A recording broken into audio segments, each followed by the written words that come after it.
Assalamualaikum dan salam Malaysia Madani. Kanta 744 dimulakan dengan rangkuman berita-berita utama hari ini. Kita ikuti perinciannya dalam segmen Esensi. Usaha merangka dasar anti Alibaba dan mempercepat pelan hala tuju peralihan tenaga NETR sedang dalam tindakan. Perdana Menteri berkata perkara itu dipersetujui dalam mesyuarat Majlis Tindakan Ekonomi Negara. Budaya Alibaba memberi dampak negatif kepada ekonomi dan kerajaan serius untuk membasminya. Usaha mempercepat inisiatif NETR pula sebagai pemangkin kepada strategi mengangkat negara sebagai peneraju serantau tenaga boleh baharu. Pelan hala tuju peralihan tenaga akan terdiri daripada projek nasional bernilai 25 bilion ringgit. Ia bagi menyokong pembaharuan struktur ekonomi negara. Menteri Ekonomi berkata 10 projek peralihan tenaga perdana pertama negara yang akan dibangunkan dengan penyertaan sektor swasta bakal diumumkan 27 Julai ini. Tindakan akan berlaku kenaikan harga barangan asas bersubsidi. Demikian tegas Menteri Perdagangan Dalam Negeri dan Kosar Hidup sekaligus menafikan jangkaan kenaikan harga secara mendadak pada Ogos ini. Pemantauan akan terus dibuat bagi memastikan pematuhan harga dikuatkuasakan secara berkesan. Kajian mewujudkan sebuah majlis hukuman untuk meneliti semua hukuman kesalahan jenayah dalam perundangan Malaysia sedang diteliti. Datuk Seri Azalina Osman Said berkata majlis itu akan menyediakan garis panduan serta pengurangan hukuman penjara, menggalakkan hukuman rehabilitasi dan hukuman restoratif dalam Undang-Undang Jenayah Malaysia. Bahagian Hal Ehwal Undang-Undang JPM juga sedang menilai kaedah pindaan Akta Kehadiran Wajib Pesalah-Pesalah 1954.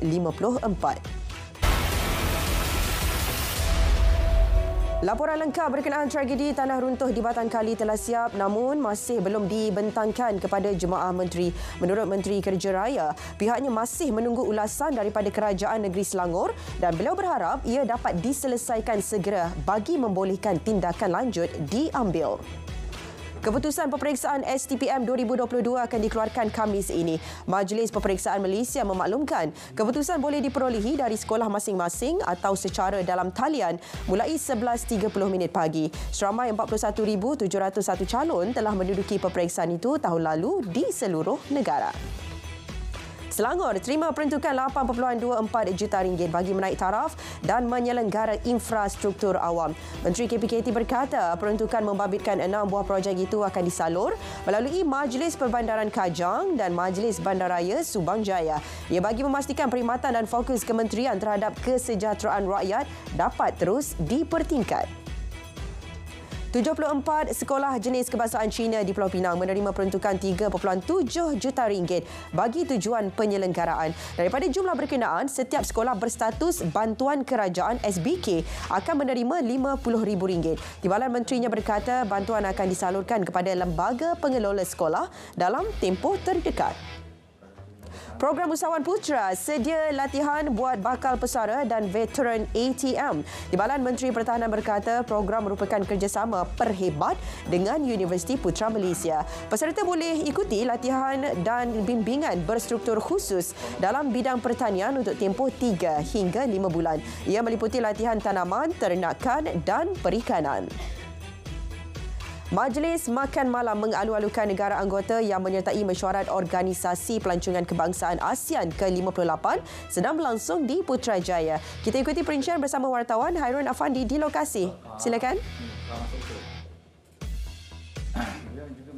Jadi Malaysia menjadi hos kepada mesyuarat Ketua-Ketua Pertubuhan Pelancongan ASEAN ke-58 dan mesyuarat berkaitan pada 10 hingga 12 Julai 2023 bertempat di Putrajaya. Mesyuarat yang melibatkan semua anggota ASEAN, China, Jepun, Korea dan India dengan kehadiran lebih 80 orang delegasi. Mesyuarat membincangkan pelaksanaan Pelan Strategik Pelancongan ASEAN 2016 hingga 2025, antaranya pemulihan pelan susulan pandemik COVID-19.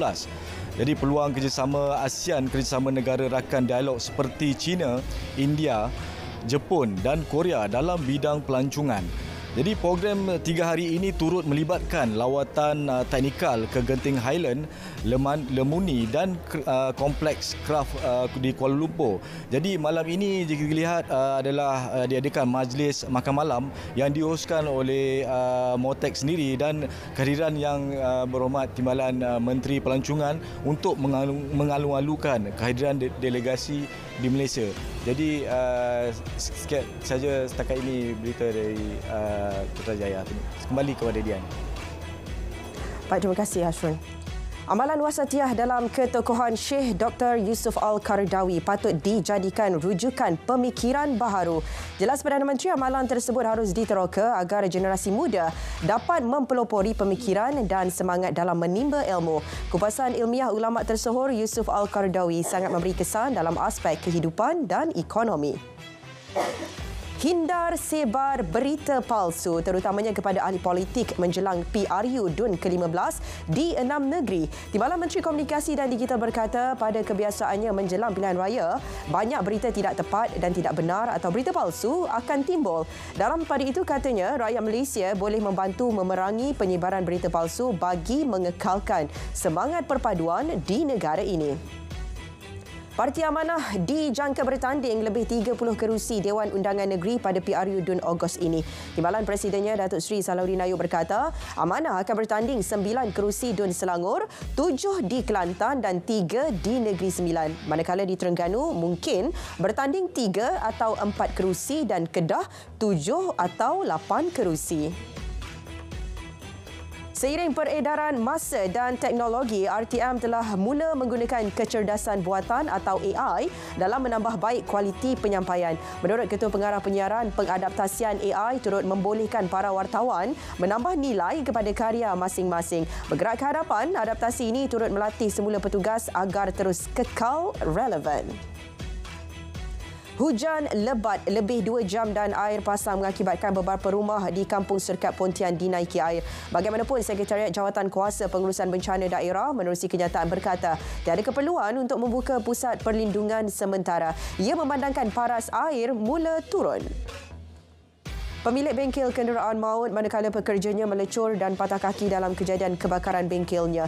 Ketua Balai Bomba dan Penyelamat Skudai berkata kebakaran memusnahkan 60% bengkel berkenaan. Dalam kejadian di Jalan Persiaran Mutiara Mas, Taman Mutiara Rini Skudai itu, turut berlaku satu letupan mengakibatkan rumah bersebelahan mengalami kerosakan. Sebuah premis lama kenderaan terpakai yang dijadikan asrama pekerja smokehouse di Jalan Setutong Kuching musnah dalam kebakaran tengah hari tadi. Pusat Gerakan Operasi Bomba Sarawak memaklumkan beberapa buah kenderaan terpakai turut musnah. Pihak bomba menerima panggilan kecemasan pada pukul 1.34 tengah hari dan api berjaya dikawal 25 minit kemudian. Seorang wanita warga Thailand terlepas hukuman gantung. Rusnida Berahing, 41 tahun, dilepas dan dibebas Mahkamah Tinggi Kota Baru atas kesalahan mengedar 86.8 gram dadah jenis metafetamin 4 tahun lalu. Hakim membuat keputusan itu selepas mendapati pihak pendakwaan gagal membuktikan kes prima facie terhadap tertuduh. Dua lelaki masing-masing berusia 25 dan 29 tahun ditahan berikutan 8 kes pecah tabung masjid dan surau. Mereka ditahan di sekitar kawasan Kuala Pilah dan Jempol. Kes melibatkan kerugian RM4,000 melibatkan masjid dan surau di kawasan berkenaan. Ketua Polis Negeri Sembilan memberitahu kedua-dua suspek mempunyai rekod jenayah lampau melibatkan kesalahan mencuri motosikal dan dadah. Seorang lelaki ditahan dan pelbagai jenis minuman keras tiruan dirampas dalam serbuan di sebuah premis di Skudai Ahad lalu. Timbalan Ketua Polis Johor berkata premis berkenaan disyaki dijadikan tempat penyimpanan serta memproses minuman tersebut. Suspek berusia 35 tahun itu disyaki berperanan sebagai transporter, direman dan disiasat mengikut Seksyen 135-1-D Akta Kastam 1967. Kesemua rampasan dianggar bernilai RM241,000. 3 garis panduan amalan klinikal CPG dilancar. Ia melibatkan pengurusan jerawat vulgaris edisi kedua, pengurusan apnea tidur obstruktif dan pengurusan hepatitis B kronik dalam kalangan orang dewasa. Menurut pengarah bahagian perkembangan perubatan KKM, ketiga-tiganya merupakan antara masalah kesihatan yang sering berlaku, cabaran yang unik serta memberi kesan kepada pesakit di seluruh dunia. Langkah campur tangan Bank Negara Malaysia dalam pasaran pertukaran asing dilihat memberi kesan menstabilkan nilai ringgit ketika ini. Penganalisis ekonomi Profesor Madya Dr. Muhammad Iskandar Shah Muhammad Rashid berpendapat ia harus disusuli beberapa langkah lain bagi memastikan ringgit terus stabil dan kukuh. Penetapan had ke atas hasil ekspor dalam mata wang asing juga wajar dipertimbang BNM dan disokong pengekspor sebagai intervensi jangka pendek.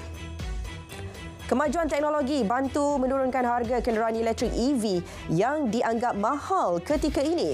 Menteri Pelaburan Perdagangan dan Industri berkata syarikat-syarikat tempatan perlu mengorak langkah meningkatkan penggunaan kenderaan komersial elektrik dalam perniagaan mereka.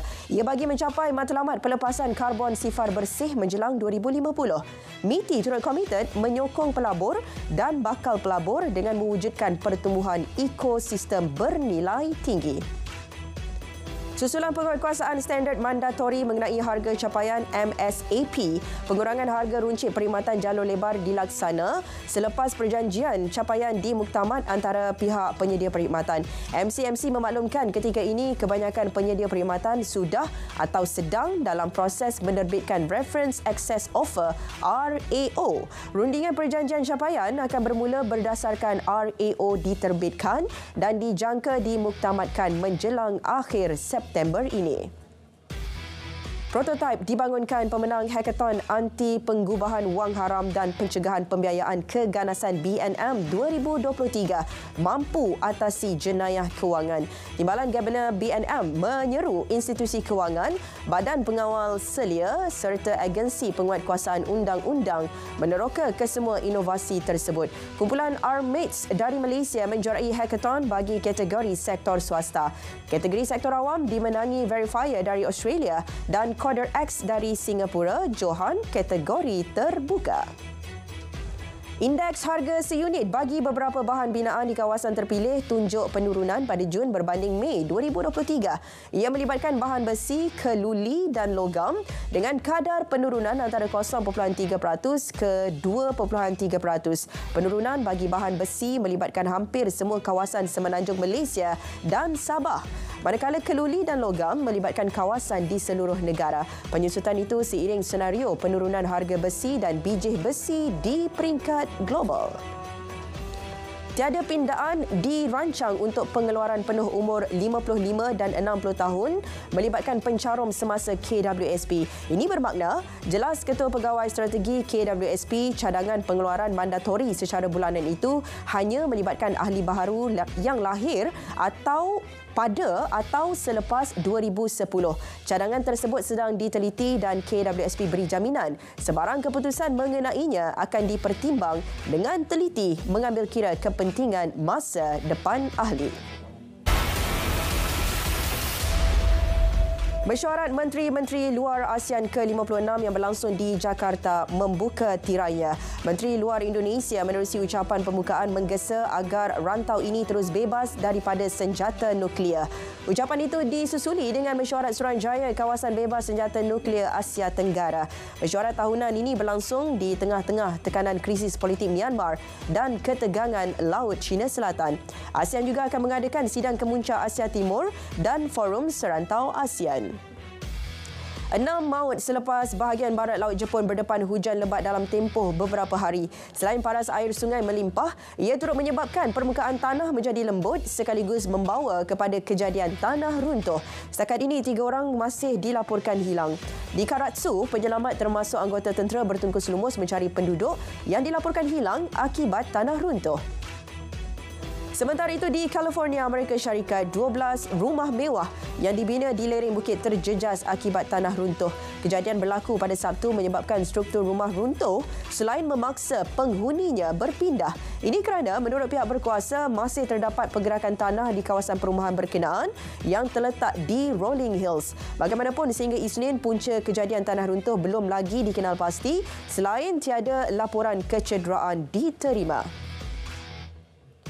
Pihak berkuasa Honduras memusnahkan ratusan senjata api yang dirampas dari 5 penjara utama di negara itu. Antara senjata api yang dirampas termasuklah pistol, rifles dan revolver. Polis tentera kini mengambil alih mengawal 21 penjara Honduras untuk selama setahun. Manakala 2,000 pengawal penjara sedang dilatih.